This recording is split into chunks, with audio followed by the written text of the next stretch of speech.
Assalamualaikum warahmatullahi wabarakatuh. Perkenalkan, nama saya Eka Rizky Kurniati. Saya dari Prodi D3 Keperawatan Belitung. Saya di sini akan menjelaskan mengenai mata kuliah sejarah keperawatan. Bahasan pertama yang akan saya jelaskan yaitu definisi sejarah dan perkembangan keperawatan. Definisi sejarah. Sejarah adalah suatu kejadian atau peristiwa yang terjadi pada masa lampau, baik kejadian yang menyenangkan maupun tidak menyenangkan, bagi mereka yang terlibat langsung atau tidak langsung dalam peristiwa tersebut. Sejarah keperawatan adalah suatu peristiwa atau kejadian yang berhubungan masalah keperawatan, baik secara langsung maupun tidak langsung. Berbagai faktor yang mempengaruhi perkembangan perawatan pada zaman dahulu, di antaranya 1. Peran dan sikap masyarakat. 2. Perang. 3. Pemimpin dalam keperawatan. Bahasan yang kedua, definisi keperawatan. Keperawatan merupakan bagian integral dari layanan kesehatan yang didasarkan pada ilmu dan kiat keperawatan. Layanan ini berbentuk layanan biopsikososio-spiritual komprehensif yang ditujukan bagi individu, kelompok, keluarga, dan masyarakat, baik sehat maupun sakit, yang mencakup seluruh proses kehidupan masyarakat. Keperawatan mempunyai fungsi yang unik, yaitu membantu individu baik sakit maupun sehat. Layanan keperawatan adalah bagian yang tidak dipisahkan dari profesi kesehatan dalam memberikan layanan kesehatan kepada pasien. Sebagai bagian dari integral layanan kesehatan kedudukan perawat dengan profesi kesehatan lain. Ini tentunya juga harus diiringi dengan pengakuan dan penghormatan terhadap profesi perawat. Bahasan ketiga yaitu sejarah dan perkembangan keperawatan di dunia. Ditandai dengan lahirnya tokoh keperawatan yang sangat masyhur, yang dikenal sampai sekarang ini membawa perubahan dalam konsep berpikir yang berpengaruh besar terhadap praktik keperawatan. Hal ini seperti perubahan dalam ruang lingkup tatanan masyarakat, layanan keperawatan, standar praktik keperawatan, sampai munculnya undang-undang praktik keperawatan. Perkembangan keperawatan di benua Asia, khususnya di Timur Tengah di negara Arab. Perkembangan dan penyebaran agama Islam diikuti dan perkembangan ilmu pengetahuan seperti ilmu pasti, kimia, dan obat-obatan. Bahkan dalam kitab agama Islam yaitu Al-Quran, tertulis pentingnya menjaga diri, makanan, dan lingkungan sekitar tempat tinggal. Perkembangan perawatan dan pengobatan di negara Cina atau Tiongkok, di antaranya penyakit kelamin gonorea dan sifilis. Beberapa orang yang terkenal dalam ketabiban seperti Sheng Lung dikenal sebagai bapak pengobatan. Perkembangan keperawatan di benua Eropa, salah satunya muncul tokoh Florence Nightingale.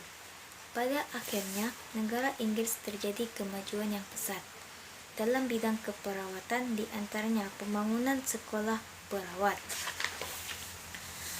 Bahasan keempat, sejarah dan perkembangan keperawatan di Indonesia.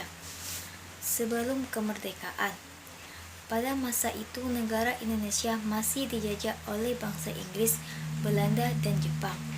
Penjajahan oleh Belanda khususnya pada zaman VOC tahun 1602 sampai 1799, penjajahan Belanda I. Pada masa penjajahan Inggris, upaya perbaikan di bidang kesehatan dan keperawatan mulai berkembang cukup baik yang diperoleh Raffles. Pada tahun 1942 dan 1945 terjadi kekalahan antara tentara sekutu dan kedatangan tentara Jepang. Setelah kemerdekaan, pada tahun 1945 telah banyak rumah sakit yang didirikan serta balai pengobatan. Tahun 1952 didirikan sekolah perawat. Tahun 1962 telah dibuka pendidikan keperawatan setara dengan diploma. Bahasan kelima yaitu tren keperawatan masa lalu. Sistem hegemoni yang diterapkan bangsa Eropa selama menjajah Indonesia telah memberikan dampak yang sangat besar pada seluruh ini dalam kehidupan, termasuk profesi perawat. Posisi Indonesia sebagai negara yang terjajah menyebabkan kita selalu berada pada kondisi yang tertekan, lemah, dan tidak berdaya. Kita cenderung menuruti apa saja yang menjadi keinginan penjajah. Kultur di dalamnya mencakup pola perilaku, pola pikir, dan pola bertindak. Formasi kultural ini harus terpelihara dan tergenerasi ke generasi sehingga menjadi sesuatu yang super organik. Sejarah keperawatan di Indonesia pun tidak lepas dari pengaruh penjajahan bangsa asing. Ini ada kaitannya dengan konsep hegemoni.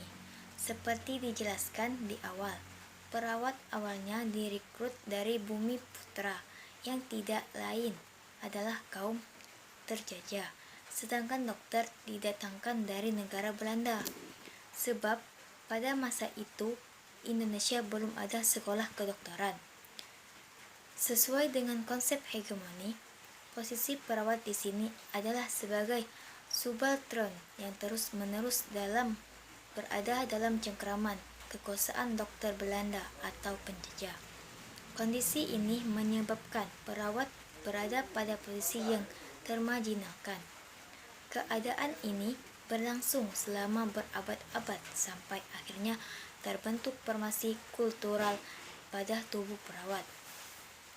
Posisi perawat sebagai subaltern yang tunduk dan patuh mengikuti apa keinginan penjajah lama-kelamaan menjadi bagian dari karakter pribadi perawat. Akibatnya muncul stigma di masyarakat yang menyebut perawat sebagai pembantu dokter. Karena stigma tersebut, peran posisi perawat di masyarakat semakin termarginalkan. Kondisi semacam inilah yang telah membentuk karakter dalam diri perawat pada akhirnya, yang berpengaruh pada profesi keperawatan secara umum. Perawat menjadi sosok tenaga kerja yang tidak mempunyai kejelasan wewenang atau ruang lingkup. Orientasi tugas perawat dalam hal ini bukan untuk membantu klien mencapai derajat kesehatan yang optimal, melainkan membantu pekerjaan dokter. Perawat tidak diakui sebagai suatu profesi, melainkan pekerjaan di bidang kesehatan yang aktivitasnya bukan didasarkan atas ilmu, tetapi atas perintah atau instruksi dokter serta rutinitas belaka. Akibatnya, perawat terbiasa bekerja layaknya seorang dokter, padahal lingkungan kewenangan kedua profesi ini berbeda. Mungkin itu pembahasan yang sudah saya jelaskan. Semoga bermanfaat. Saya akhiri. Wassalamualaikum warahmatullahi wabarakatuh.